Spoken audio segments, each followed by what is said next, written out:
Within the aviation industry, for example, airports are typically, in many countries, still partially owned or maybe wholly owned by governments.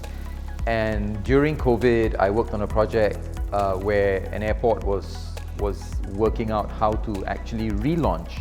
Because as you know, flights had stopped, there were absolutely no flights coming in, but the process of relaunching was something that cut across multiple concerns and issues, not the least of which were security issues, but also issues around health, hygiene, space, crowds, anxiety. So it cut across a whole plethora of different issues that airports are not traditionally designed, airport management was not traditionally designed to deal with.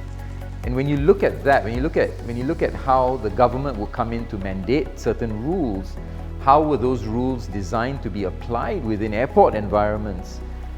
What dispensations could be given? How were you going to communicate all of this to people who don't necessarily speak the same language as you? Because obviously airports have people who fly in and fly out from different countries.